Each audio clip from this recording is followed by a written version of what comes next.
Olá, Daniel. E aí, Boa noite. tudo bem? Tudo, graças a Deus. Pelo que eu vejo, o Luiz Fernando também já tá por aqui, viu? Então, como é que estão as coisas aí? Você tá na Paraíba? Tô aqui em João Pessoa, um dia Ó, atipicamente chuvoso. pessoal. Tá chovendo aí? Tá, Ah, bastante. Hoje tá atípico. entendi. Aqui tá 40 graus. Faz jus a Paraty. É, cadê o Luiz Fernando aqui? Vamos ver se ele vai Ele entrar. tava assistindo. É, Ô, que aí. bom. Olá, pra você é Olá. boa tarde, né? Aqui é boa tarde. Aqui tá sol ainda. Tudo bem, Luiz? Tudo bom, Daniel? Tudo bem? Tudo bem, graças a Deus. E aí, como é que tá? Muito calor aí? Tá frio nos Estados Unidos? Como é que estão as coisas aí? Tá no final do inverno agora. Ainda tá naquele famoso 7, 8, 9 graus que para o brasileiro é quase um frio insuportável. Mas tá dando para levar. Qual o teu Então, estado aí, Luiz? Oi?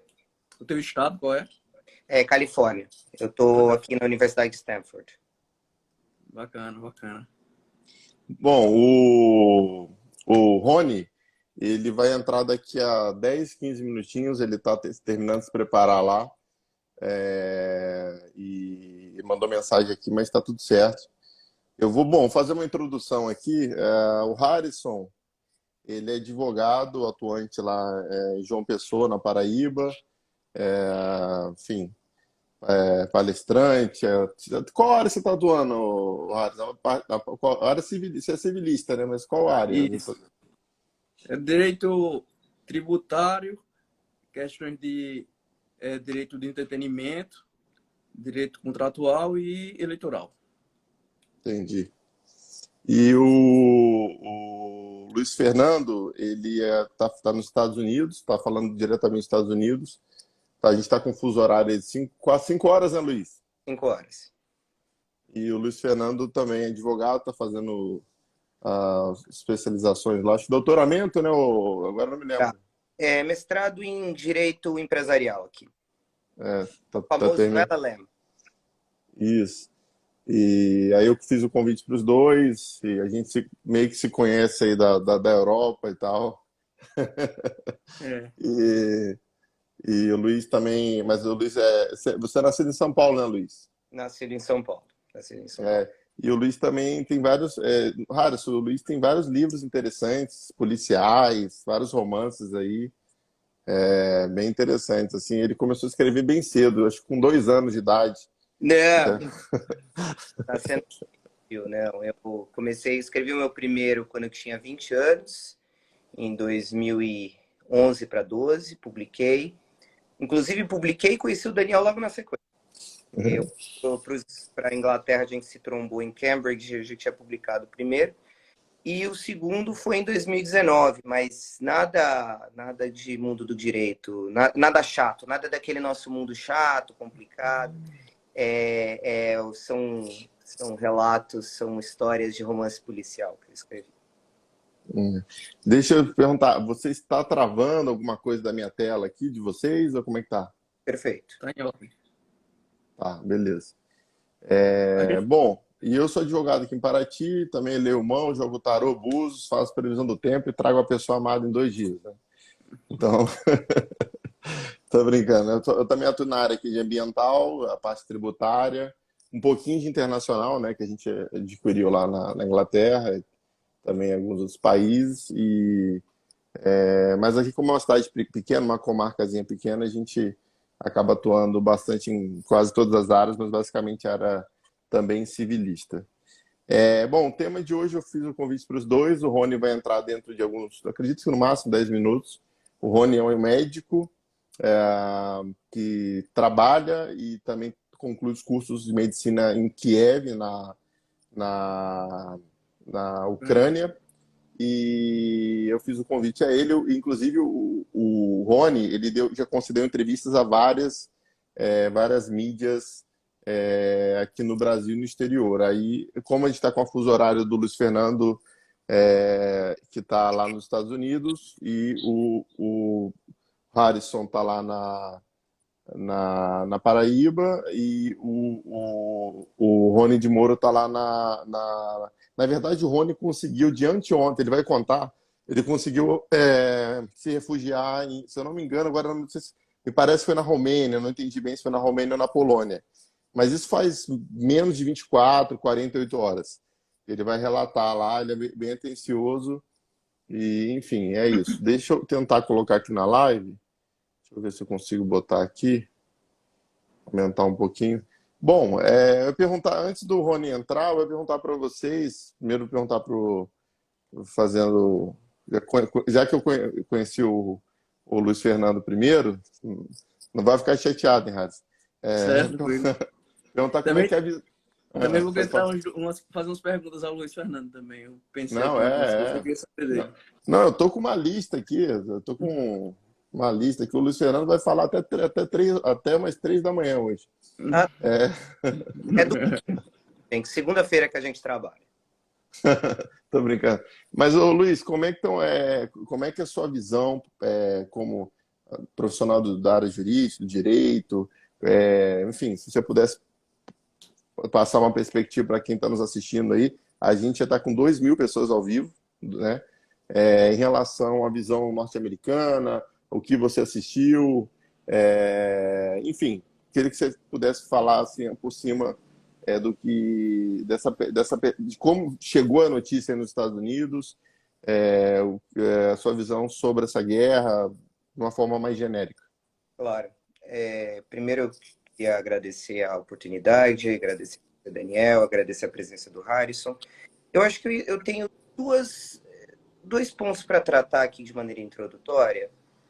Acho que a primeira, e acho que o que vale mais a pena, porque o Rony vai dar mais perspectivas in loco do conflito, é a questão de guerra de narrativa. Então, nós temos hoje 2 polos. No mundo pós-verdade, que acabou, onde a percepção é mais interessante do que o próprio fato, então é a forma como o fato é contado do que efetivamente qual é a consequência desse fato. Então, a mídia, a imprensa ocidental, colocou para cima, contra uma narrativa russa, em que a Ucrânia tem o direito de existir, a Ucrânia é um país soberano, e por ser soberano, ela está sofrendo ataques, e se a gente faz uma análise de perspectiva da própria narrativa, o presidente Zelensky é considerado um herói, Slava Ukraini é o trending topics das redes sociais. Então, do ponto de vista da guerra de narrativas, a Ucrânia tá com um trabalho maravilhoso, primoroso, e conseguiu unificar, ou pelo menos a vasta maioria dos países, unificar sob o mesmo discurso de agressão desmedida do povo russo, na verdade do governo russo, e está tentando se fazer essa separação, reduzindo a capacidade de agressão do russo ao ucraniano. Qual que é o outro lado do espectro? Que é a narrativa russa. E tem uma variável muito relevante chamada Vladimir Putin. Vladimir Putin é uma entidade que, se a gente analisa a perspectiva histórica, teve uma elevação ao poder muito rápida. Se a gente estuda, ele era um burocrata, um espião da KGB, um sujeito que trabalhava mais atrás de uma burocracia soviética, a União Soviética.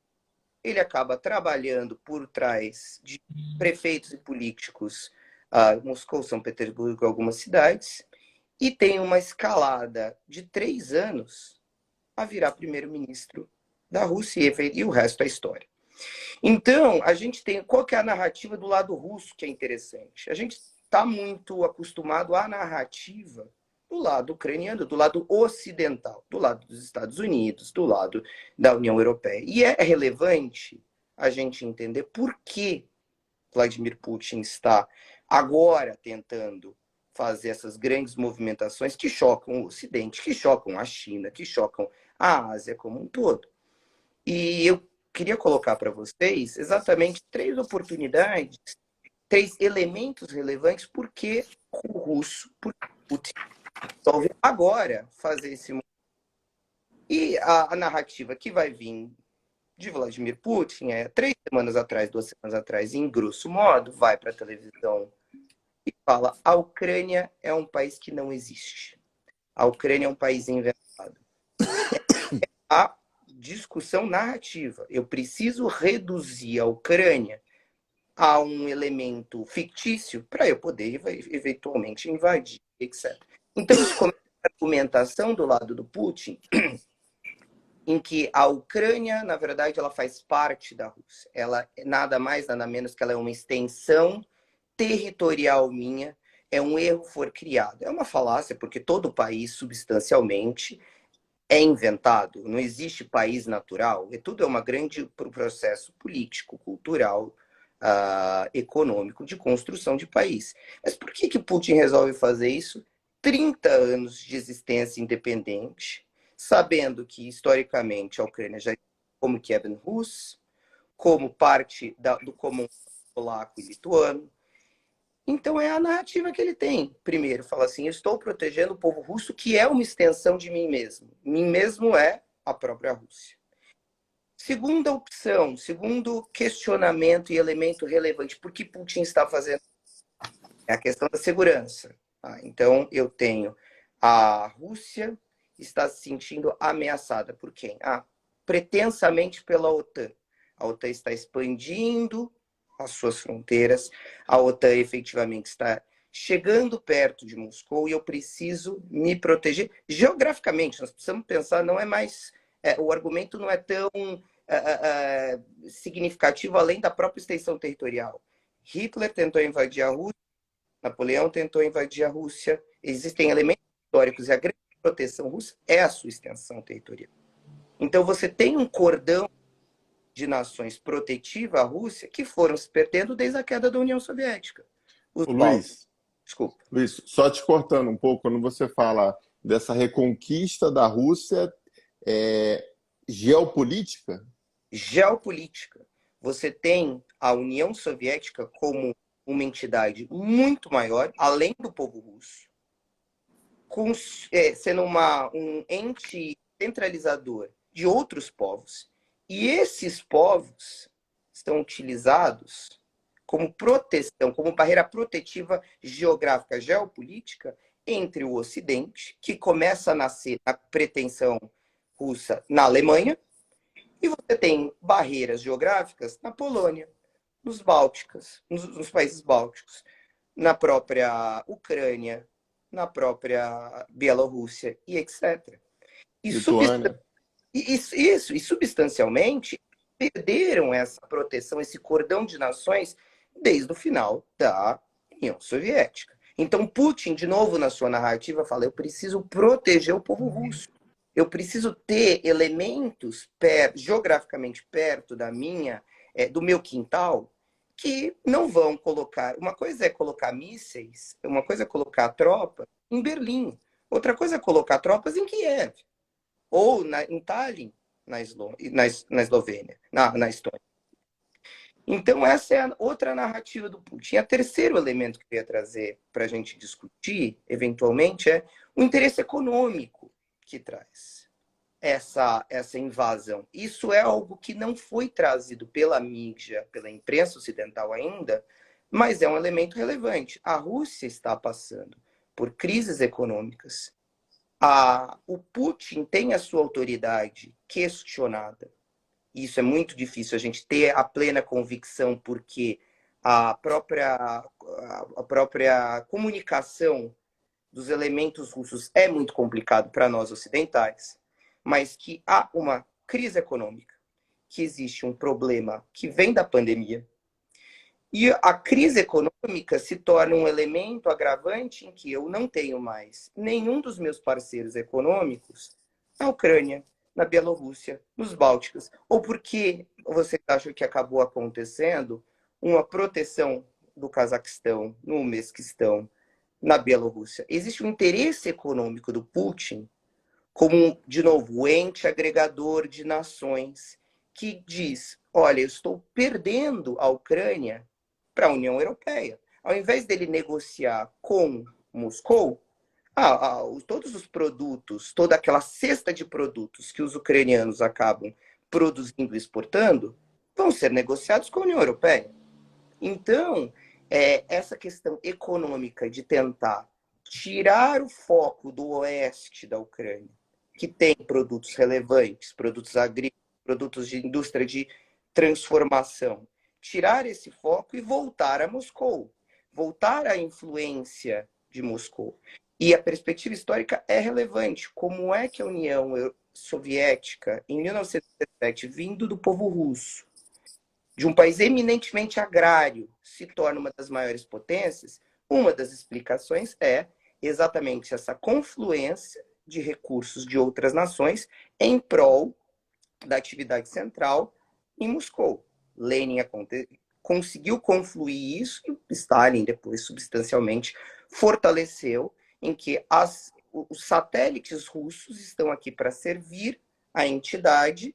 Então, economicamente, eu tenho esse colchão financeiro, eu consigo adquirir produtos, eu consigo fazer negócios com maior facilidade. E quando a Ucrânia vira os seus olhos ao Ocidente, Putin vê esse problema, esse elemento econômico escapando da sua. Então, eu quis trazer esses 3 elementos da narrativa russa, que é algo interessante a gente abordar também. Quais são os argumentos que Vladimir Putin está dando para invadir? É claro que isso é uma tragédia, é claro que é muito agressivo, tem tudo a ver, mas a gente precisa também entender os pontos e os argumentos de Moscou para tentar, de alguma forma, desmistificar esse conflito, dizendo que é uma grande agressão russa ou simplesmente é para proteger cidadãos russos. Então, esses 3 elementos do cordão de proteção de segurança das nações, a questão econômica e os laços étnicos, eslavo-étnicos entre a Ucrânia e a Rússia são 3 elementos relevantes que são utilizados por Vladimir Putin para se proteger, para se manter no cargo de presidente e fortalecer cada vez mais um país que já saiu da perspectiva capitalista e se torna uma autocracia 100%. Mas eu queria também abrir para vocês comentar. Bom, Rony, Finalmente. bom, Rony, a gente está ao vivo aqui, a gente acabou de ver uma introdução do Luiz Fernando, só se apresentar aqui, uma brilhante introdução do Luiz Fernando. O Luiz Fernando, advogado, Rony, está nos Estados Unidos, está fazendo alguns cursos na Califórnia. Califórnia, né, Luiz? Califórnia. Não, ele é brasileiro. Ah, tá. Se a gente falar inglês aqui, vai ter que botar subtitles aqui, melhor vamos falar português. E o Harrison, advogado em João Pessoa, na Paraíba, lá, o famoso rei da Paraíba. Prazer, gente, tudo bem? Eu vivi nessa época que eu estava no Brasil, eu vivi aí no Nordeste um tempo, lá em Natal. O Nordeste é terra bonita, viu? Nordeste é uma terra foi bem bonita. acolhido aqui, então. Aí, o Rony, primeiro te agradecer, eu queria que você pudesse se apresentar na live, e em seguida o Harrison vai te fazer uma pergunta aí também, o Luiz Fernando e eu, a gente vai interagindo aqui. Prazer a todos aí que estão assistindo essa live. Meu nome é Rony de Moura, sou da cidade de Niquelândia, Goiás. Eu estudei medicina, primeiramente em 2014 na Rússia, e depois eu transferi para Kiev. Na Rússia? Da Rússia. Eu estudei 3 anos em Kursk. Não sei se vocês conhecem essa cidade, mas é uma cidade muito importante na história da humanidade. Foi onde é que o Adolf Hitler começou a perder a guerra lá. A maior batalha de tanques que houve já na história da humanidade aconteceu justamente lá. E depois, eu não me adaptei ao ensino que eu tive lá na Rússia e fiquei muito depressivo e transferi depois para Kiev. O ambiente muito mais europeu, mais tranquilo, a faculdade não exigia tanto, assim, sabe, de nós. Eu me dei tão bem, que menos de, sei lá, em 4 meses eu engordei quase 15 quilos, assim, sim, de facilidade. Eu tinha tempo de fazer academia, eu estava na minha residência, né, que eu já estava no 4º ano já, então me dei bem. Foi uma experiência muito boa ter me mudado para Kiev. O Harrison vai te fazer uma pergunta aí, também vai fazer uma introdução aí. Olá, Luiz Fernando, Rony, Daniel, agradeço o convite. Primeiramente, estou muito feliz por estar falando com vocês, especialmente com o Rony, diante de todos os perigos que ele passou aí recentemente. E eu queria iniciar tratando, muito bom ter essa oportunidade de perguntar primeiro, porque eu queria perguntar ao Rony sobre o pré-guerra, ou pelo menos pré-ataques de Putin deste ano. Porque, em verdade, já existia uma guerra, já existia algumas invasões russas no território ucraniano. Contudo, a impressão que se dá, pelo menos aqui do Brasil, é que isso tudo era tido com uma certa normalidade pelos ucranianos. Eles acho que tentavam conviver com isso, né? E eu queria saber, assim, a partir de você, principalmente sabendo agora que você também veio na Rússia, como é que era esse ambiente que existia antes dessa invasão de Putin desse ano, mas já tendo invadido a Crimeia, já tendo invadido ali o leste ucraniano, região de Donbas, e queria saber se essa normalidade, se existia essa normalidade e se isso de alguma maneira influenciou para que houvesse um atraso na fuga, por assim dizer, porque eu só comecei a ver o pessoal fugindo da Ucrânia depois dos primeiros ataques a Kiev. E fiquei impressionado. Eu brincava com minha namorada, caramba, a primeira ameaça já é do Brasil. Não esperava tanto quanto esperaram, não. E aí eu queria saber de você, se as minhas expressões estão certas ou erradas, e, enfim, as respostas a essas questões. Bom, vou falar da minha experiência. Assim, quando começou os conflitos, antes de estourar, né, a guerra, alguns jornalistas me contactaram, me encontraram e, assim, com o maior prazer eu falei do que estava acontecendo. Não, isso aqui não vai acontecer guerra, não é uma coisa cabível. Nós estamos no século XXI, somos Homo sapiens, aquele ar da Segunda Guerra Mundial, isso é inconcebível que isso vai suceder agora. E sempre bastante otimista. E, inclusive, tá aí aqui na live, o companheiro que trabalha lá na mesma companhia que trabalha comigo, o Davi, e a gente sempre falava, não vai acontecer, não vai acontecer. Eu sempre falei isso nas entrevistas. No dia que aconteceu, assim, eu dormi cedo, tinha dormido umas 10 horas da noite lá em Kiev. Quando foi no outro dia, eu acordei, assim, tinha tantas mensagens no celular de jornalistas, que eu não sei como é que eles conseguiram meu telefone. Isso era às 8h30 da manhã. Eu acordei e fui ver as notícias, e vi lá. Eu não acreditei, eu falei, não é possível que isso está acontecendo. A primeira reação que eu tive foi chorar, eu chorei sozinho, chorei mesmo. Não é possível que isso está acontecendo. E, poxa, eu estava com a vida tão estável lá em Kiev, eu estava trabalhando, eu meio que já terminei a faculdade. É igual aí no Brasil, o pessoal estuda direito e precisa passar uma prova do OAB para se tornar advogado. E lá na Ucrânia é a mesma coisa, só que para medicina. Então, o objetivo, quando eu cheguei em dezembro agora, né, foi justamente para fazer essa prova do CROC, chama CROC lá. E, assim, enquanto isso eu estava trabalhando, eu estava na empresa onde é que eu estou trabalhando, super estável, me sentindo útil, assim, sabe, com a vida completamente tranquila. E, de repente, isso acontece. Quando foi que essa ficha caiu? Desculpa. Assim, foi na hora que eu saí de casa para tentar ir para o trabalho. Um percurso normal, que eu levo mais ou menos de 1h e 10 minutos, né? Eu pego um ônibus e o metrô, que me deixa na porta do meu trabalho. 1h e 10 minutos. Eu levei 3 horas. Não tinha ônibus, as pessoas já estavam na rua sacando dinheiro em banco. As farmácias já tinham filas, assim, tinha no mínimo umas 20 pessoas na fila, do lado de fora do supermercado, ou da farmácia. Eu não entrei no mesmo horário, no mesmo, assim, que era cedo, né, no supermercado, né, que eu fui direto no meu trabalho. Mas já havia fila fora do supermercado. O supermercado já tinha fila. Tudo bem, voltei pro meu trabalho, todo mundo lá desesperado. Eu cheguei, tinha uma menina que era da não, da Tailândia, que trabalhava conosco, que ela vivia próxima ao aeroporto. E no primeiro dia, Kiev já foi atacada, já o aeroporto militar que tem lá, ela vivia lá próximo. E eu já tinha escutado relatos que havia caído bomba em Kiev. E ela chegou lá, já chegou com a mala no trabalho, já, não, tô indo embora para casa, tô indo embora. E ela teve sorte, ela foi nas primeiras pessoas. Na hora que aconteceu isso, ela foi embora. Eu falei, não, tudo bem. Isso aí e eu pensei, não, isso aqui é só uma ameaça do Putin, uma ameaça bastante extrema, que ele vai fazer, que ele está realmente sério, né? Então, vou ficar em casa, tranquilo, trabalhando desde casa, né? E a situação vai melhorar. Aí, quando eu voltei para casa, eu fui para o supermercado. Já estava faltando coisa já. A coisa aqui tá realmente séria. E tava cheio de gente na rua, só que não tinha transporte público, assim, funcionando de maneira normal.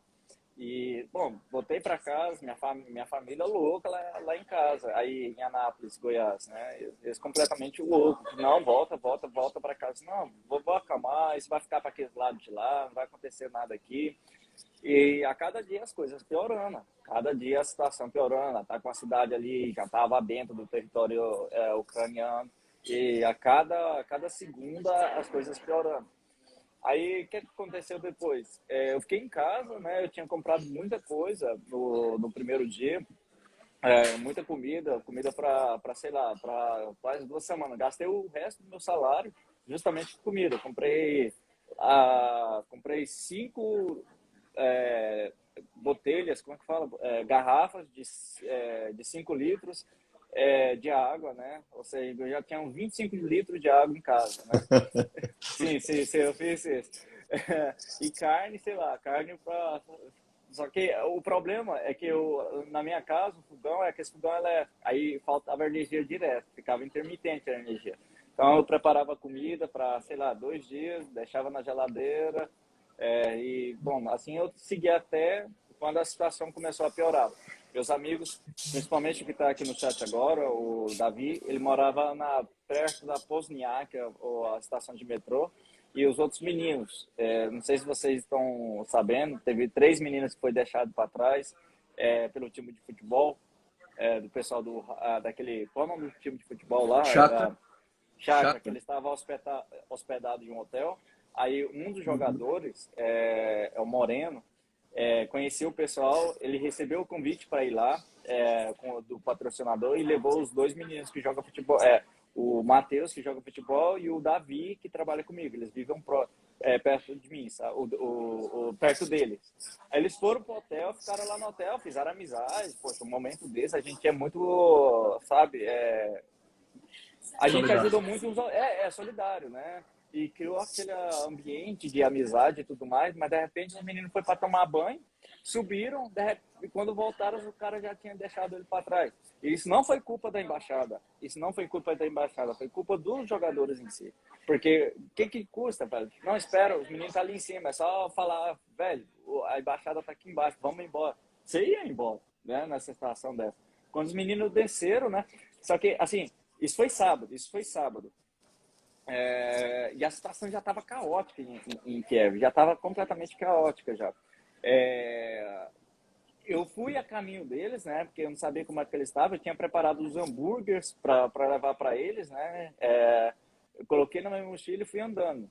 Tipo 18 quilômetros eu fui andando. Na metade do caminho eu fui parado, porque eu não pude atravessar. Eu vivi do lado direito de Kiev e eles estavam do lado esquerdo da ponte, né?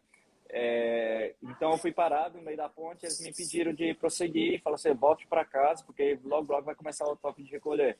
Então aí os meninos ficaram presos lá e estava tendo muito ataque próximo do local onde é que eles estavam. Eles acordavam, por mais que eles estavam no banco, eles escutavam bomba e tiro de metralhadora, sabe? E eles estavam, assim, desculpa o meio da palavra, não vou falar essa palavra, mas eles estavam com as fraldas cheias, tá entendendo? Para falar outra palavra. E, claro, eu também estava preocupado com eles, né? Os caras estão lá, ele é parceiro. E, bom, isso aí foi um pouco da minha experiência que eu vivi nesses últimos dias.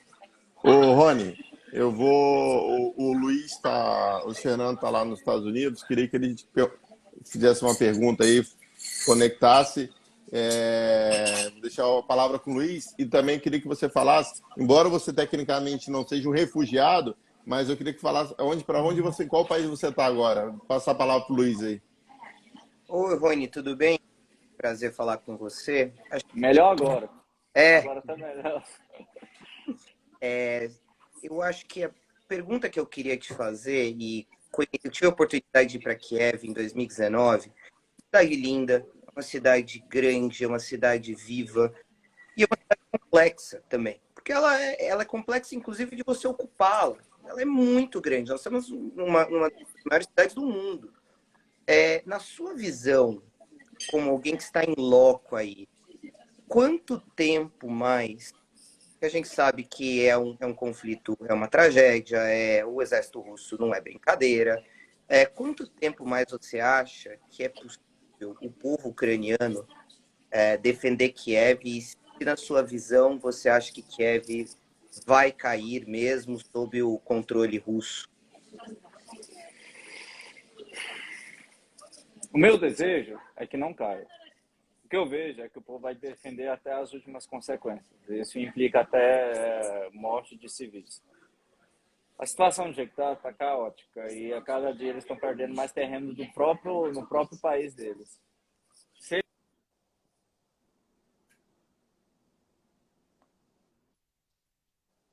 Mais um mês nessa intensidade, eu acho que é muito. É uma tragédia muito, muito complexa.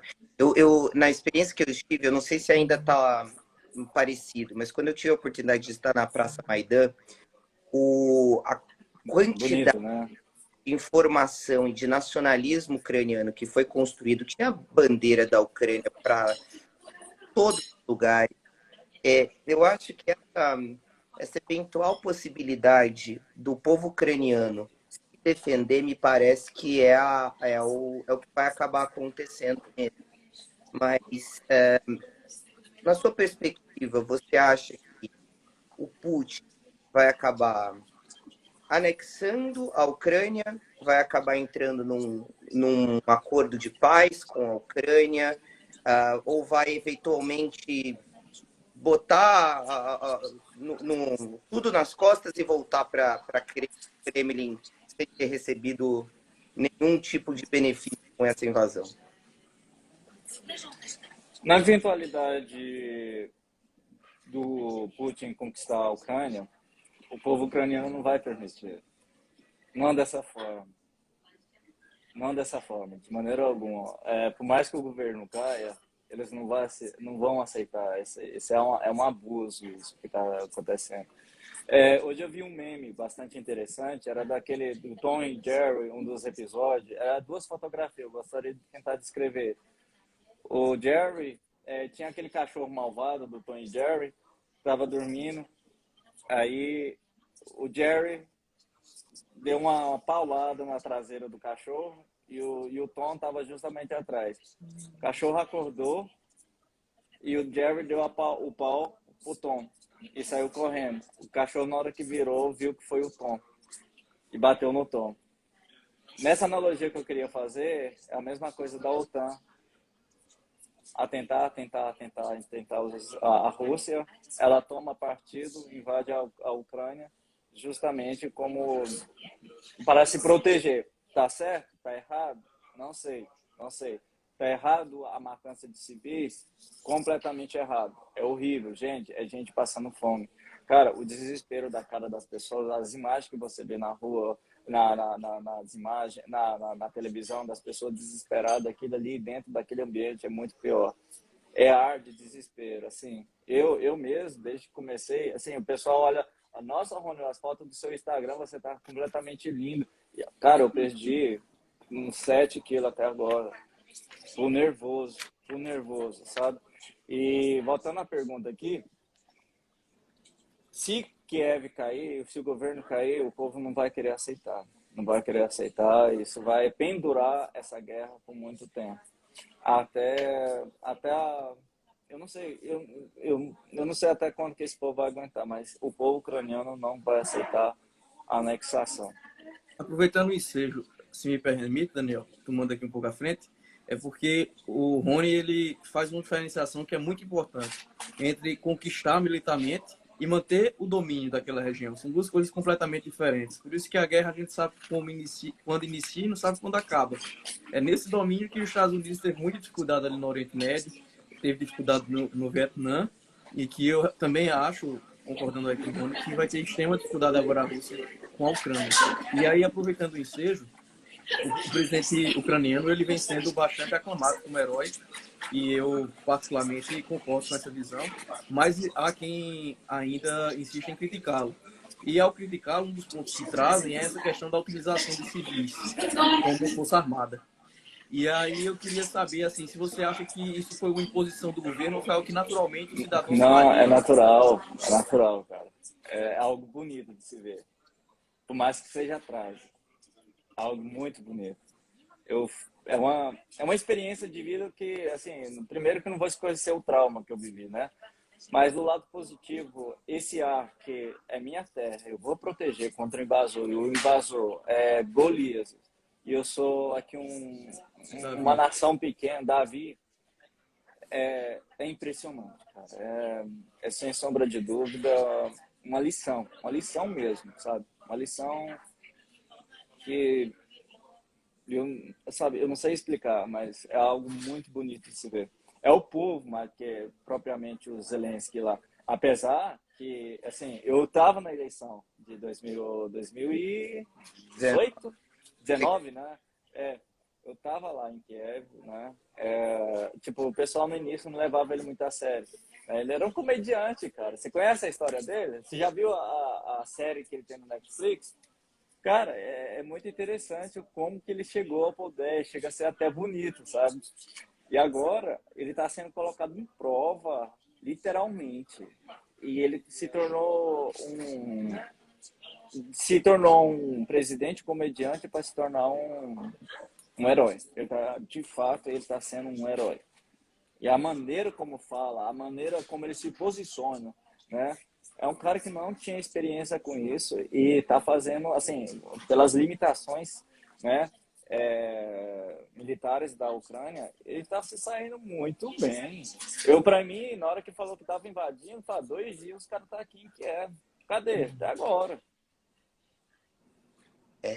Pegando o gancho, Rony, eu acho que a gente tem que fazer um comparativo do que a gente vivenciou não tem um ano. No Afeganistão, o que aconteceu e caiu tão rápido, o presidente ganha, fugiu num avião, dizem que efetivamente com dinheiro, com corrupção e etc., e os Estados Unidos não defendeu nem nada. O Zelensky se manter no país, em Kiev, abrindo mão da própria segurança, fazendo discursos, você ilustrou bem, é uma visita no parlamento europeu, todo mundo ouvindo os eleitos falar e com uma roupa de Soldado. mas uma roupa de refugiado. Efetivamente, isso, a comunicação dos Zelensky é impressionante. Então, eu acho que ajuda o povo continuar lutando, porque a figura do herói foi alçada. A comunicação que ele é colocado, ele não é um oligarca russo padrão operação, o tradicional que a gente esperava, que ele estaria parando na Polônia. Era o que o Putin queria. Que o Zelensky fosse parar na Polônia, demorasse mais 2 semanas e acontecesse o que aconteceu na Geórgia em 2008.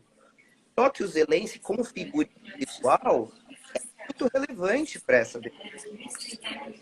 A peça principal, digamos. E o povo se inspira. O povo se inspira nisso. E se inspira. Cara, assim, lá dentro da Ucrânia, a convicção deles é que eles vão ganhar, eles vão sobreviver. Mas a força de onde é que eles tiram é da coragem daquele ex-comediante que está se tornando um herói. De fato. Eu ouso dizer que esse fator presidente ucraniano é o principal fator que estava fora das previsões de Putin. Assim, a principal variante que estava fora das previsões e que, a partir daí, tudo começou a desgringolar para o lado russo. É interessante a política ucraniana. Nós estamos só com nós, quando você tem a revolução em 2014 e o Poroshenko é eleito, o Poroshenko já faz um primeiro movimento para a Europa, mas tem muitas discussões sobre corrupção, dele ter uma visão de oligarca russo, etc. O Poroshenko, em 2019, perde a sua reeleição no segundo turno. Isso é muito alto. Então, efetivamente, ele é alçado a uma figura quase mitológica do Estado, sem corrupção, sem aquela visão do oligarca russo, do oligarca ucraniano, e aí é colocado à prova e tendo que um agressor que tem uma capacidade de Ô, Luiz, não sei se é a minha internet, alguém tá, vocês estão Não, ouvindo bem o Luiz? comigo também. Não, assim, tá falhando um pouquinho, tá falhando só um tá pouquinho. falhando o Eu áudio acho que do deve Luiz. estar Tá faltando melhorando. um pouquinho, Luiz. O meu tá falhando também. O microfone. Microfone. Eu tô achando que é o Putin que tá assistindo a live aí, nossa aí. Vamos ver se funciona agora. Gente, eu gostaria de ressaltar uma coisa também. A OTAN está provocando bastante aqui. Teve eu sigo um youtuber, Cauê Moura. Não sei se vocês conhecem. Ele fez uma analogia perfeita da situação. Primeiro, assim, vou deixar essa analogia aqui bem simplória. Você está, o senhor, Daniel, você sai do seu trabalho, você volta para casa, no meio do caminho você bate seu carro. O cara que você bateu o carro, começa uma discussão e vocês dois brigam. Separam, beleza, você volta para sua casa. No outro dia, por casualidade, essa pessoa que você brigou aluga a casa do seu lado. Tem necessidade disso? O que eu quero dizer é o seguinte: para que a OTAN quer fazer aqui nessa parte do mundo? O povo ucraniano ele é muito mais parecido com o povo russo do que o próprio povo europeu. Não tem nenhum problema a Ucrânia querer fazer parte da Europa. Seria um meio de interligar o povo russo e o povo e a Europa, porque o povo russo, eu já vivi muito tempo na Espanha, 13 anos na Espanha. Eles não são respeitados na Europa, o povo russo. Apenas as pessoas que têm muito dinheiro. Mas eles veem russo com um olhar muito ruim. Bom, a maioria do povo europeu, eles são muito preconceituosos também. Aí a Ucrânia faz esse movimento de fazer parte da Europa. Tudo bem, não tem nenhum problema. Mas o povo ucraniano, eles são muito mais povos soviéticos do que povos europeus. Isso é um fato. Não pode negar isso. Por mais que há interesse político, geopolítico, de querer fazer parte da União Europeia. Poxa, a União Europeia quer que a Ucrânia faça parte, por que não introduz o euro lá então já? Por que não ajuda com a Alemanha, que tem tanto recurso? Porque, assim, desenvolvida é só as grandes partes, né? Kharkiv, Kiev, Odessa, Dnipro, essas cidades são desenvolvidas, muito desenvolvidas. Mas se você for a caminho dessa cidade, for via terrestre, vai passar por povos como se você tivesse em 1960 ainda. Você vê aquelas matriushka não, que é babushka, aquelas avós, assim, tipo, é a mesma coisa que você vê aqueles filmes antigos da União Soviética, sabe? Aquelas mulheres com aqueles lenços, assim, com os costumes ainda. Então, assim, só gostaria de ressaltar isso. Não estou falando que eu sou a favor de um ou de outro, mas esse fato é inegável. Eu falo isso porque eu vivi lá. É interessante você colocar isso, que acho que a gente vai discutindo essa possibilidade do Putin agregar outros povos, agregar os ucranianos, agregar Belarus, essa comunhão de valores.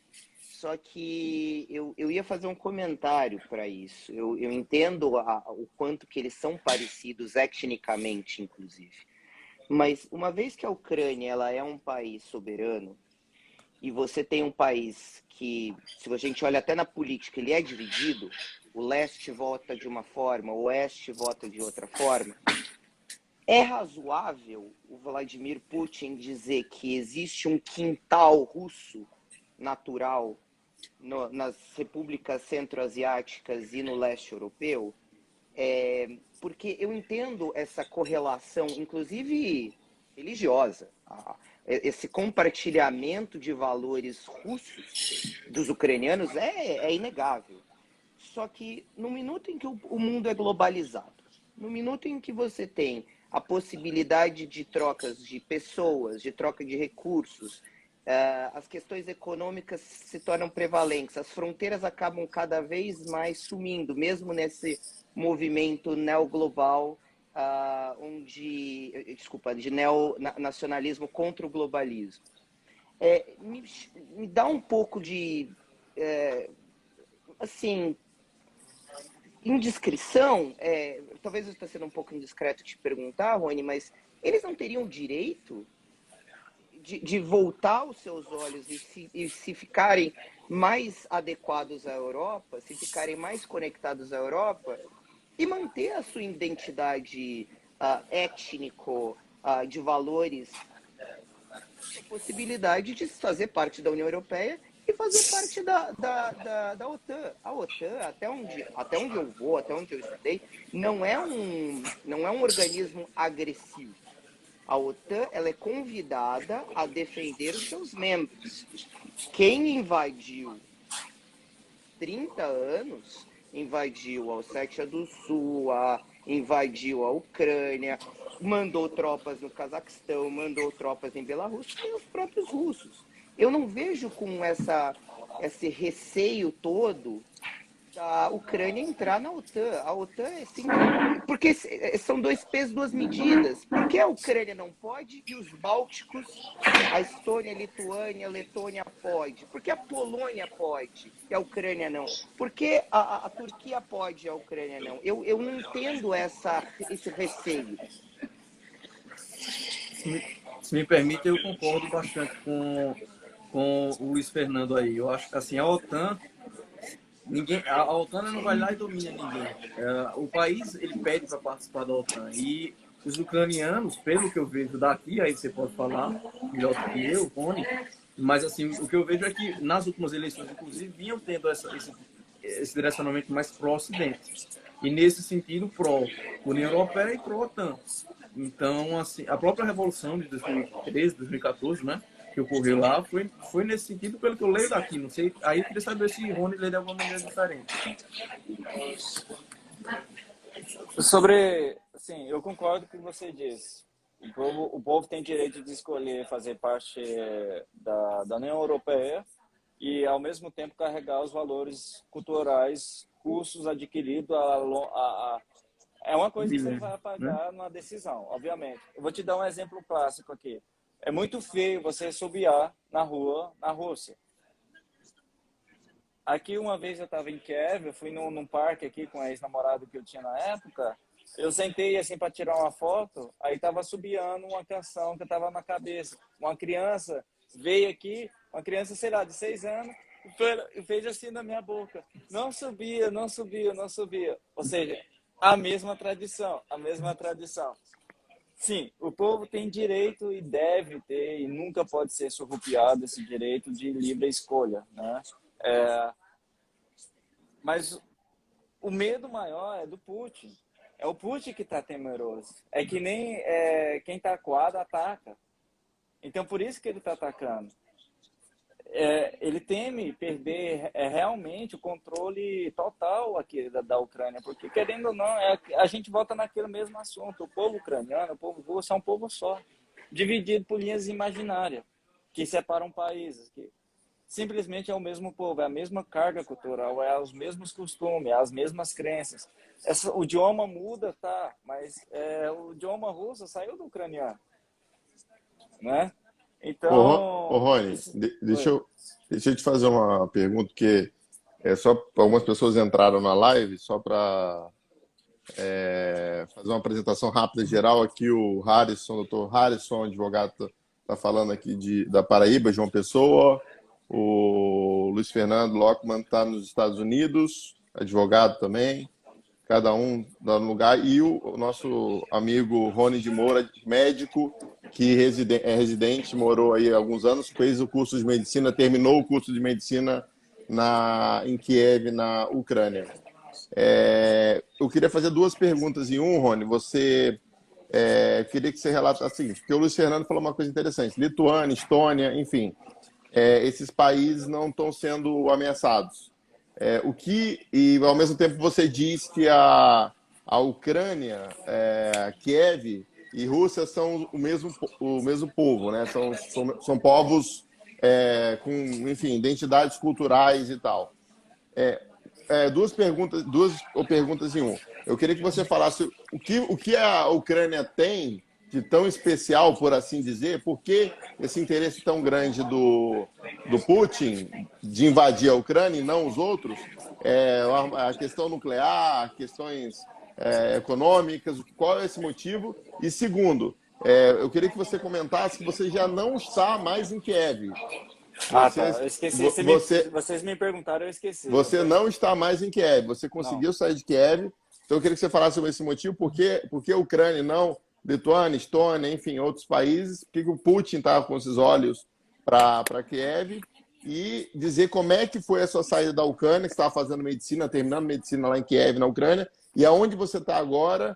E também a última observação, você viu você viu o bombardeio, o tiroteio, mas viu alguém morto? Não vi ninguém morto, só os vídeos na internet mesmo. Primeiro, Lituânia, Estônia, Letônia.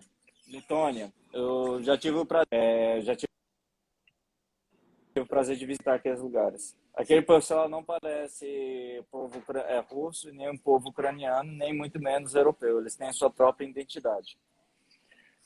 Aquela outra pergunta a respeito do que interessa tanto a Rússia, a Ucrânia.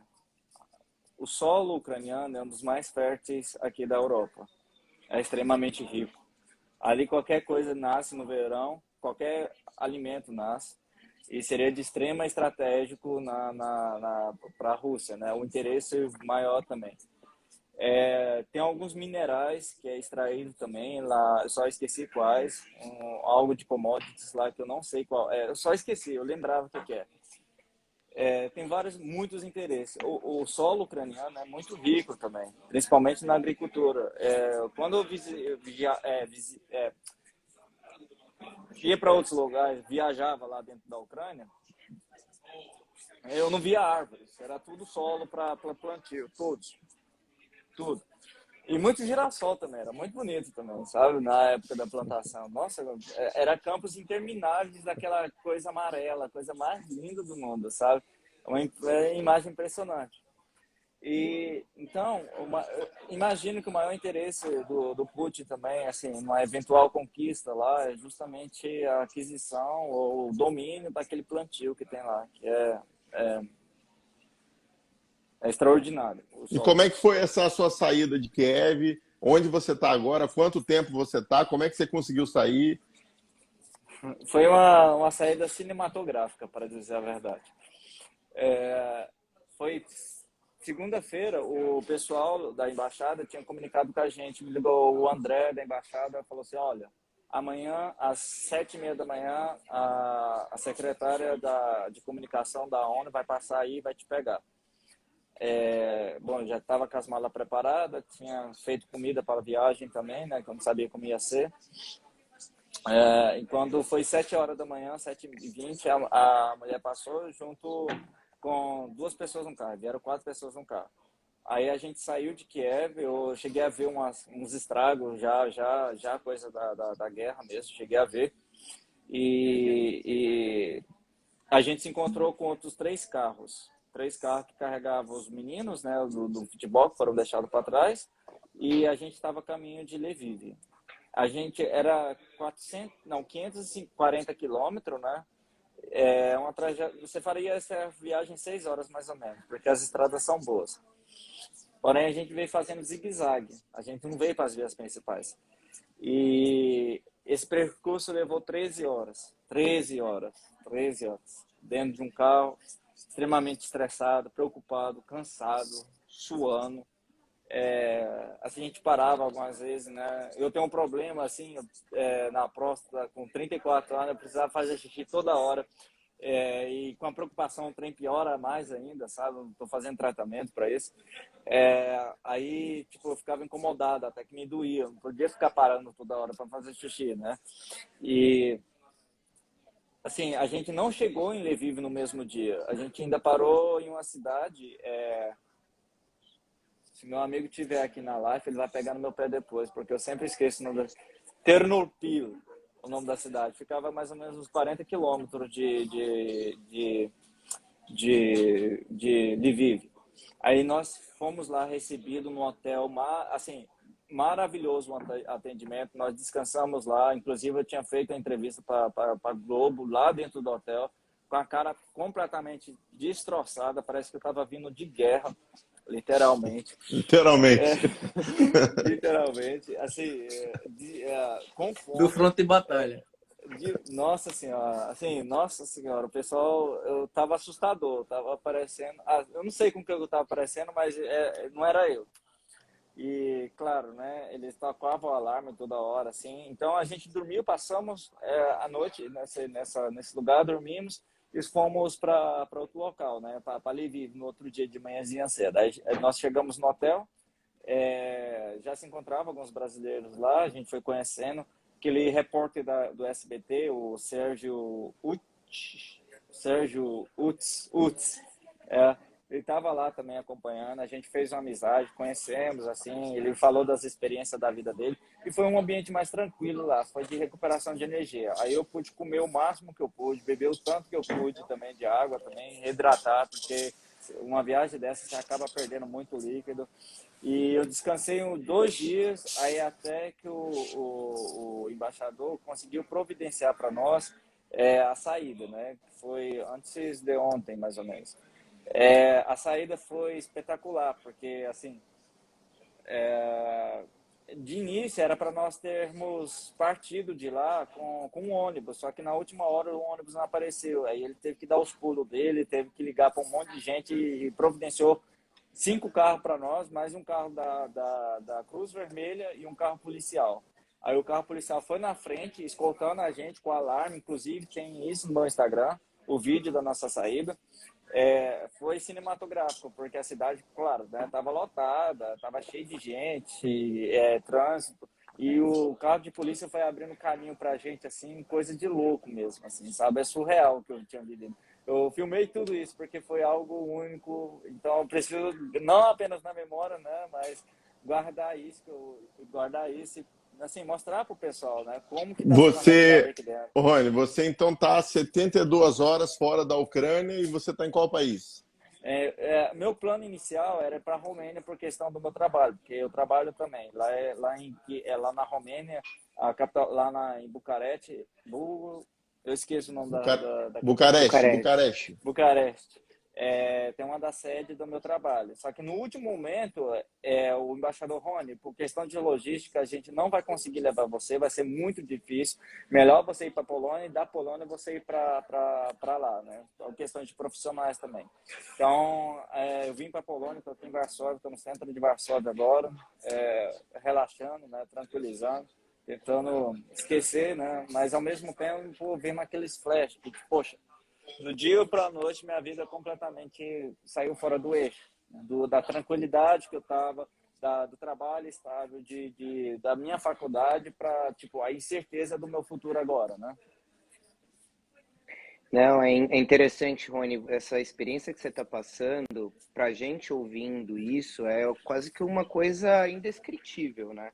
Você está vivenciando in loco um conflito que a gente normalmente estuda em livros de história, é outra coisa. Mas pegando o gancho na comecinho da tua fala, antes de você entrar, eu estava comentando com o pessoal aqui sobre o elemento econômico dessa invasão, dessa guerra. E eu entendo que, por várias questões da narrativa russa, o elemento econômico é muito forte.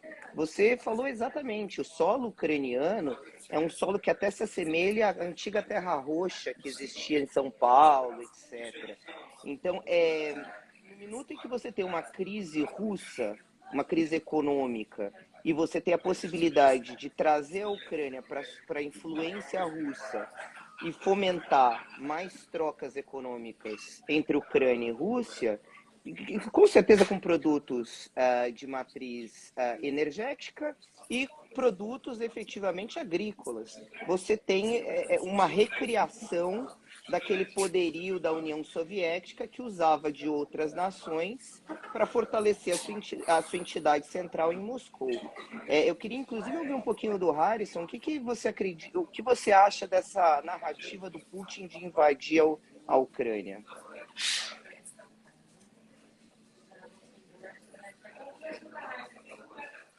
Ficou no mudo. Tá no mudo? Tá no mudo. Desculpa, eu botei no mudo para não interromper ninguém e acabei esquecendo de tirar. Basicamente, eu acho muito interessante a gente ver alguns vídeos antigos, que a gente percebe que ele já vinha tentando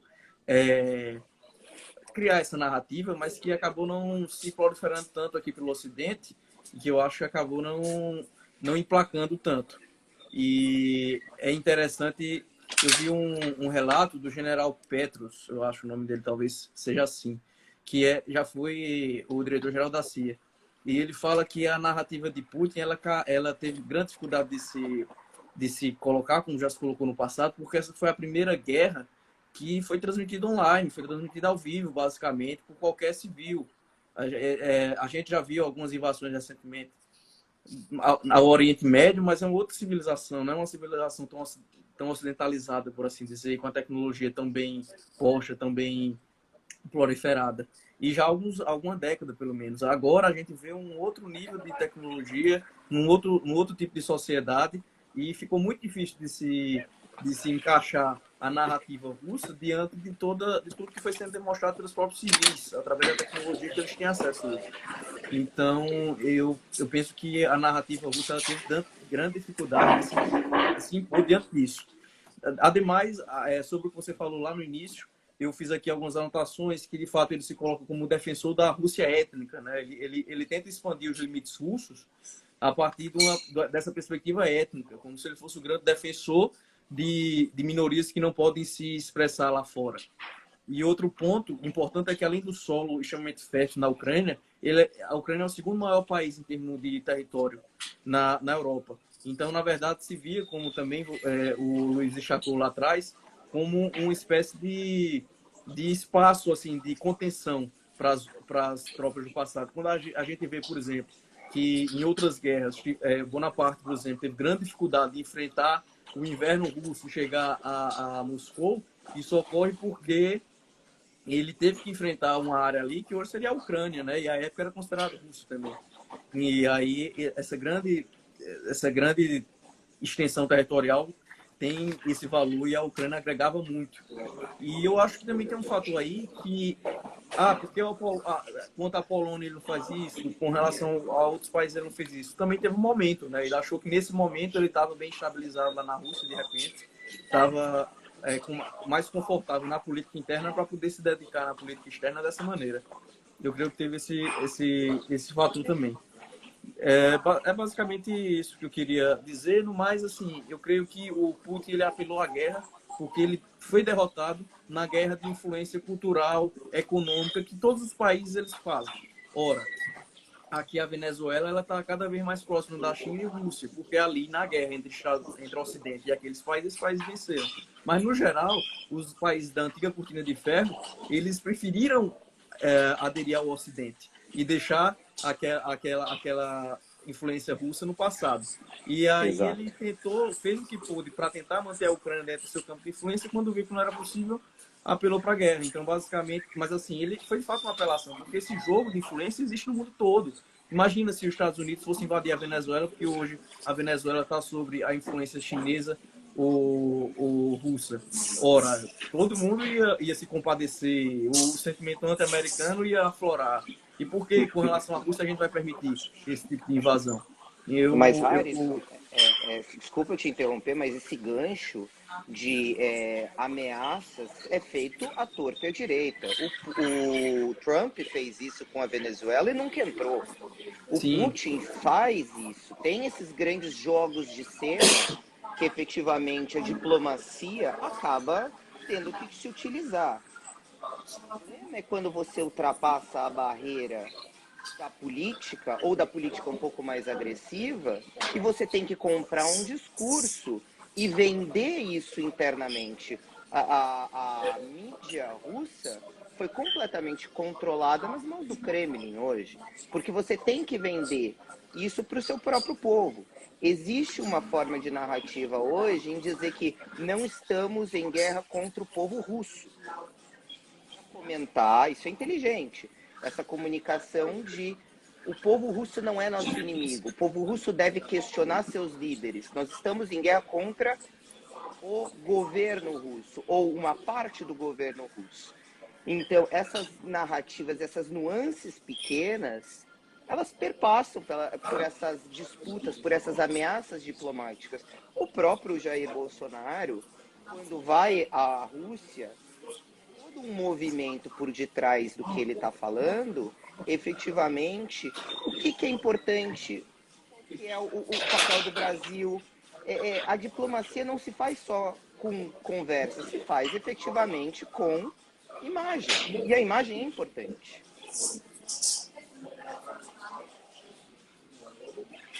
com Gostaria de certeza, Luiz, frisar só uma concordo. coisa, gente, e além do mais, eu tenho que avisar que eu estou, acho, com uns 2% de bateria, não saí preparado de casa, tá bom? Então, se cair, desculpem, gente, eu gostaria, Não, tá então, muito bom o papo. ô, Só Rony, gostaria de deixar só. frisar só um comentário aqui. Historicamente, Napoleão Bonaparte tentou invadir a Rússia e não conseguiu. Adolf Hitler tentou invadir a Rússia e não conseguiu. Biden, quem é Biden na história para tentar conquistar esse país que já venceu esses dois grandes desafios? Você fez um comentário que é excelente. A única batalha que eu vi que a Rússia perdeu agora foi na influência, justamente. Você frisou, você está de parabéns. É um comentário bastante certeiro. A única coisa Obrigado. que a única batalha que o Putin não ganhou, que a Rússia não ganhou, foi essa batalha diplomática aqui, né, de influência, que eu acho que ele tentou concentrar tanto poder, centralizar tanto poder no Kremlin, que esqueceu das beiradas aqui, das bordas, né? E parabéns pelo comentário seu, você acertou. Rony, só para a gente já ir fechando, Obrigado. eu queria perguntar mais para você e para o Luiz. Luiz, qual é a visão dos Estados Unidos? Eu sei que você não trabalha para o governo americano, mas o que você É. tem ouvido? O que você tem ouvido aí nos Estados Unidos? E Rony, teremos a Terceira Guerra Mundial? Rony, por favor, nos salva da Terceira Guerra Mundial, porque sua bateria vai acabar. Depois eu comento aqui. Vou responder essa pergunta com um discurso do Charlie Chaplin, do Grande Ditador. Vou pegar só uma parte dele.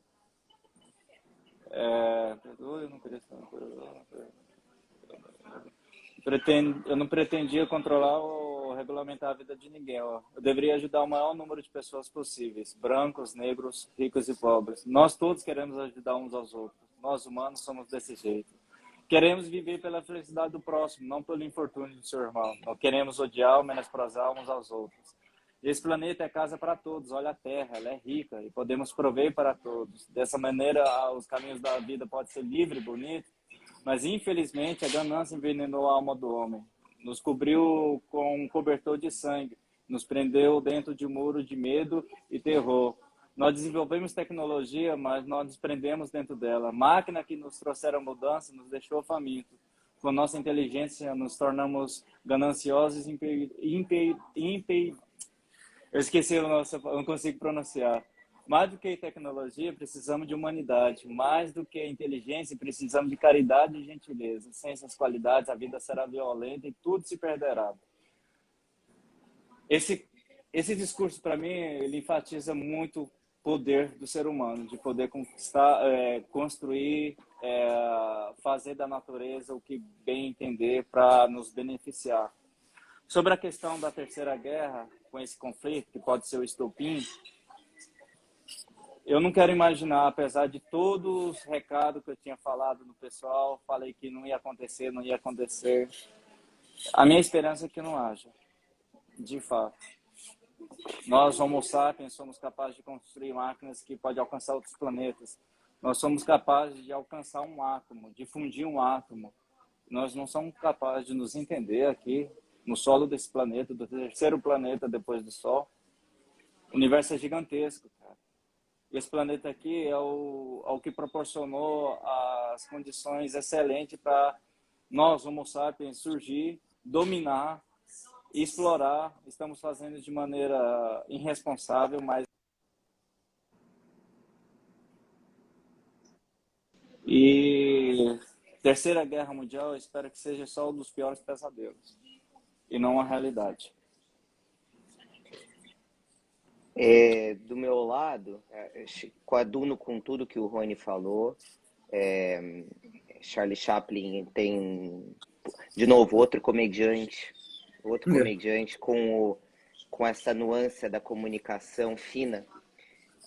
Eu acho que, in a nutshell, rapidamente, o que a visão, o que dá para ouvir aqui de Estados Unidos.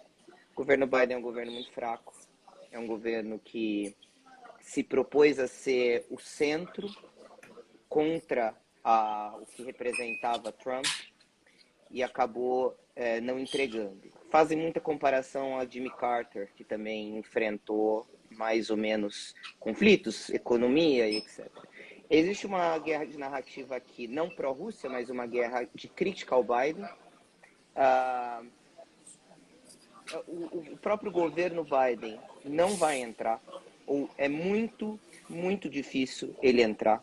Se entrar na Ucrânia é realmente a Terceira Guerra Mundial, mas eu acredito que, pelo que se desenha, pelo que o general Petraeus, inclusive, deu uma entrevista na CNN muito forte, dizendo que o Putin, ele como entidade antagônica ao Biden, existe uma diferença muito grande de discurso.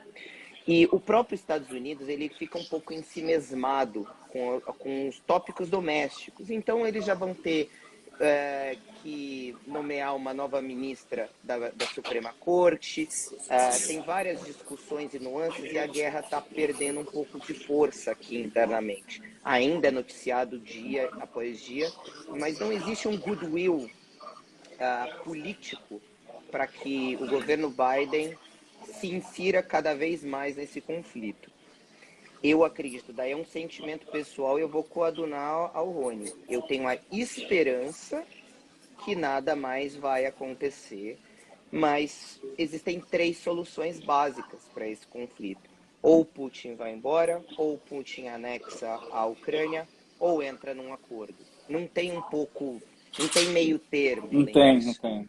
Os Estados Unidos vai ter um papel secundário em uma dessas 3 soluções. Infelizmente ou felizmente, quem critica a posição dos Estados Unidos pode falar é melhor os Estados Unidos não ser a polícia do mundo. Há quem ache isso benéfico, é importante ter a presença dos Estados Unidos, mas hoje o que se desenha é que os Estados Unidos têm um papel um pouco mais secundário e uma União Europeia, um Macron, um Olaf Stolz tenha mais presença nessa solução dessas 3 possibilidades, ou anexação, ou retirada, ou acordo, com ou sem Zelensky. Daí a gente vai depender, isso aqui é futurologia que a gente está fazendo, mas eu acredito que o papel dos Estados Unidos vai ser bastante diminuto daqui para frente. Aproveitando aqui, uma questão que eu queria fazer para o Luiz. As empresas americanas, com essas sanções à Rússia, tiveram que abrir mão de bastante dinheiro. Como é que isso foi? Como é que elas estão lidando com isso? Aceitando com resiliência ou não? E até quando você acha que elas não têm essa paciência? Muita resiliência. O Visa e a Mastercard só retiraram, só desplugaram o sistema deles da Rússia, se não me engano, ontem. Então, no calor do conflito, as empresas o sistema financeiro foi muito receoso em retirar a Ucrânia do SWIFT, do sistema de liquidação de transações internacionais. Assim, como não é a guerra deles, como eles não estão lutando por si só, é muito fácil fazer pressão e dizer que é pela economia. Mas as empresas americanas, os fundos americanos ainda estão receosos. É só você ver como a nossa moeda está atipicamente, o câmbio flutuante, uma hora cai, uma hora não cai. O que existe aqui é que existe uma pressão das empresas americanas para que os Estados Unidos não entrem no conflito, que eles se mantenham, fortaleçam as relações com a União Europeia e deixem a Ucrânia de lado. Mas existe sim um fomento muito grande da sociedade civil, porque vai vir da narrativa, em que existe a necessidade de defender o ucraniano e o russo, a entidade russa, Vladimir Putin, é a par internacional. Então, na verdade, a pressão que se está fazendo aqui dos Estados Unidos é da própria sociedade civil. As empresas em si estão bastante receosas a fazer boicotes, a fazer qualquer tipo de isolamento da Rússia. Existe. O Netflix isolou, os próprios bancos, etc. Está havendo um movimento, mas ainda é um movimento cultural. Eu tiro a Rússia da FIFA, eu tiro a Rússia da Olimpíada. Facebook, ainda você está dentro da lógica cultural. São empresas dentro da cultura do entretenimento. Se a gente vai ver se, eventualmente, a ArcelorMittal na Índia vai parar de vender aço para a Rússia, duvido muito. Então, acho que a pressão ainda está dentro de uma guerra cultural, de uma guerra da comunicação, e as empresas não deixam de estar dentro da guerra da comunicação.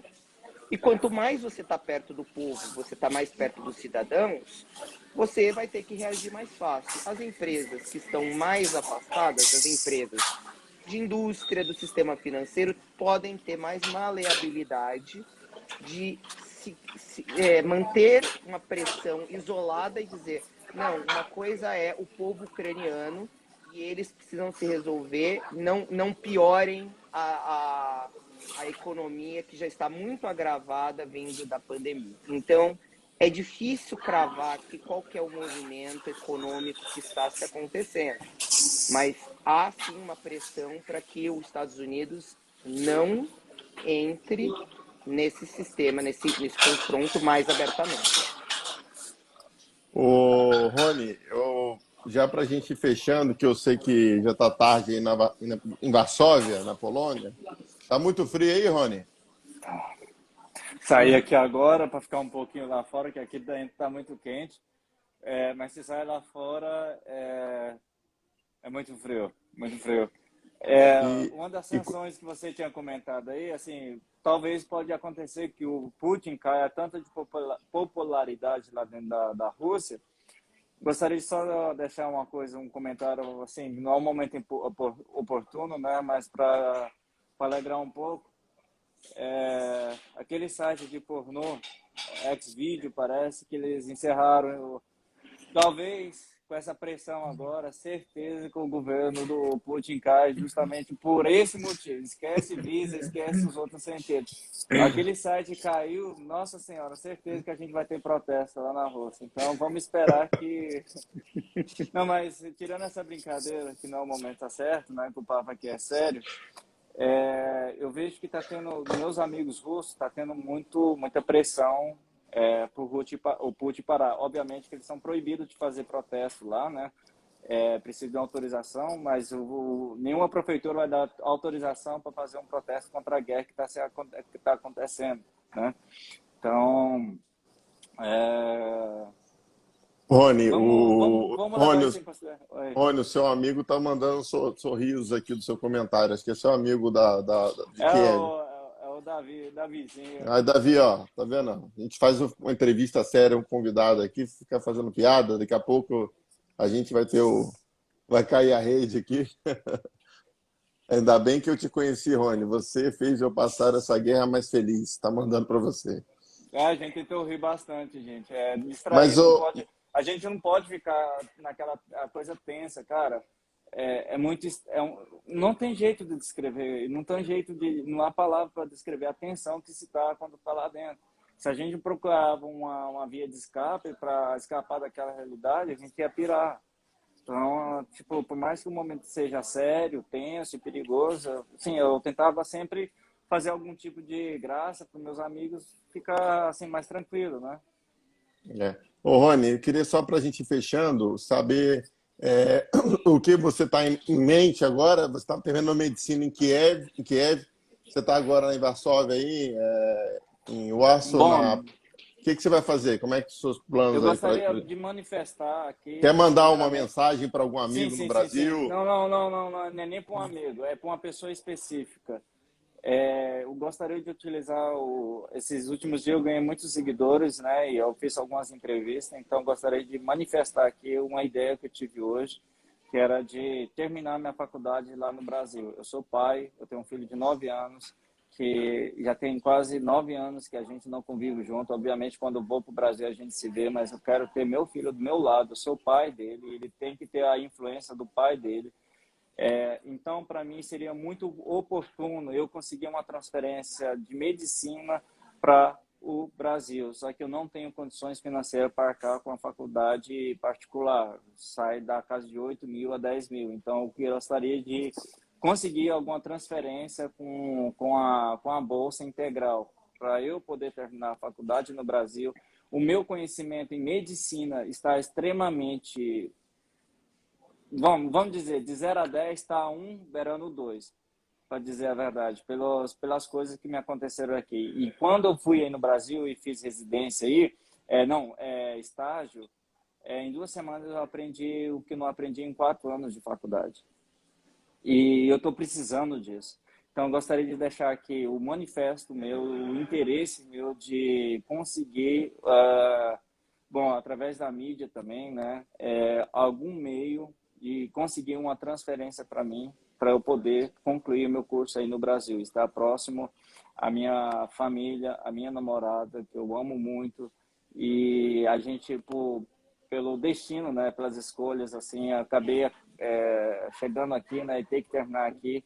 Então, terminar a faculdade agora mesmo na Ucrânia é inviável e impossível. Então, o único recado que eu gostaria de deixar aqui registrado é a minha manifestação e o meu interesse de poder fazer a transferência internacional para o Brasil e terminar a faculdade no Brasil. Por mais que eu leve 2 anos, será 2 anos de residência, aprendendo, absorvendo e praticando. É assim que se forma um profissional.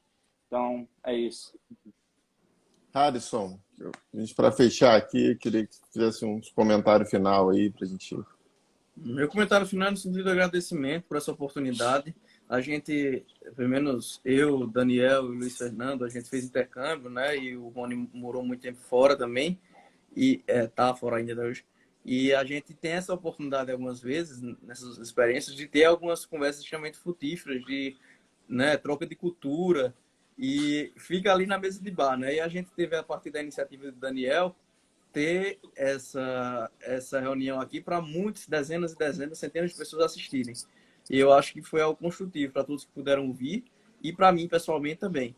Então, eu quero agradecer a oportunidade de estar aqui participando, a contribuição de cada um aqui e desejar, enfim, as melhores coisas. Que Deus o abençoe, Rony, e que você consiga alcançar aquilo que nesse momento você deseja. Antes do Luiz falar, eu queria só agradecer ao Luiz Fernando, que está nos Estados Unidos. Vou deixar ele almoçar, porque ele está com fuso horário de 5 horas para trás para os Estados Unidos e está com 4, 5 horas para frente para a Polônia, onde está o Rony, o nosso médico aí. E o Harrison está lá em João Pessoa. A gente está com o mesmo fuso horário, né, Harrison? Agora são 7. Então, eu queria apenas agradecer a todos e dizer que das notícias que eu tive aqui, como o Luiz Fernando falou, houve realmente banimento das redes sociais, Facebook, se eu não me engano, Twitter, PayPal, entre outras mídias. Parece que foi ontem na Rússia. Os números da guerra que eu estou acompanhando de óbitos são maiores. Parece que aí está tendo bastante resistência dos soldados ucranianos. Acho que o Putin não estava esperando isso. Helicópteros, navios, eu tenho tido informações up-to-date aqui, diário, em relação a isso. Então, os soldados, as tropas ucranianas estão resistindo bem. Confesso que, como o Harrison falou e o Luiz, eu não tenho essa futurologia. Torço para que não ocorra uma terceira guerra ou algum conflito. Acho que os Estados Unidos, por estratégia também, por questões econômicas, também estão observando. E vamos aguardar aí, bom, e torcer para que tudo dê certo. Luiz Fernando, the final word. Obrigado. Pessoal, queria agradecer você, Daniel, queria agradecer aos meus colegas, foi muito bom, foi muito gostoso esse papo. Falando de um evento absolutamente trágico, não é bom, não é legal, não é tranquilo, e a gente ter essa possibilidade de vivenciar isso na pele, o Rony principalmente, vivenciar na pele, a gente por comunicação, não é legal, mas a gente tem que discutir. Eu acho que, fechando aqui, todas as forças ao povo ucraniano, e ao povo russo também, que acaba todo mundo sofrendo, quem sofre mesmo é o povo, são os cidadãos dos países que acabam tendo que enfrentar as consequências de interesses que poucos líderes acabam tomando. Eu queria falar para os brasileiros que, depois que passar essa guerra, que eles visitem a Ucrânia. É um país lindo, é um país bonito. A gente tem que parar de ficar com aquela mania de ir para Miami, Nova York, Paris e Londres. Vão conhecer outros países. A Ucrânia é um país lindo, é um país muito aconchegante, vale super a pena. E continuo aqui torcendo pelo presidente Zelensky, sofrendo por uma pacificação o mais rápido possível. E aproveitando tudo isso que a gente falou bastante de guerra de narrativa, eu queria fechar. The final word would be in Ukrainian. Slava Ukraini. Olha, Slava Ukraini. Bom, obrigado. Visitem realmente. Eu não conheço. Você sabe que eu parei, Luiz, Rony e Harrison. Eu estava na Romênia e um cachorro me mordeu em Brasov. Estava indo para Bucareste. Eu fui parar no hospital, enfim, mas eu não consegui chegar em Kiev. Mas eu ainda vou ter oportunidade de... É uma história um pouco engraçada. A história é louca, né? Foi um cachorro mesmo? Eu acho que o Rony acabou a bateria. Não, mas só para fechar, foi um cachorro. Eu estava em Brasov, condado da Transilvânia, na Romênia, e eu estava passeando e aí um cachorro, um vira-lata, assim, na rua me mordeu. Eu fui parar no pronto-socorro, no hospitalo, e aí eu tive que tomar antirrábica, liguei para o meu médico no Brasil e não consegui chegar na Ucrânia por causa disso, por causa do cachorro que me mordeu. E aí depois tive que tomar aquela tríplice, dose, enfim. Aí acabou que eu não consegui conhecer, mas certamente conhecerei, se Deus quiser. Obrigado. Queria registrar aqui a presença também da live do presidente da OAB da Paraíba, Dr. Harrison Itagino, estava aqui presente com a gente. Dr. Harrison Itagino, que também estava. Então, mesmo nome do nosso convidado aqui. Estava presente, coincidentemente, estava online. Agradecer a todos que assistiram, a atenção do Luiz Fernando Lockman aí, que está fazendo as especializações dele nos Estados Unidos. E essa live vai ficar registrada aqui na minha página e também a gente vai fazer o download para o YouTube e vamos encaminhar para todos aí, para que todos possam republicar e também assistir aí esses nossos comentários sobre essa guerra que inesperada ou não tão inesperada assim. E é isso, obrigado. E visitem também João Pessoa e visitem Paraty. Obrigado, pessoal. Valeu, obrigado. Um prazer. Um abraço a todos aí. Até mais. Tchau, tchau. Um abraço.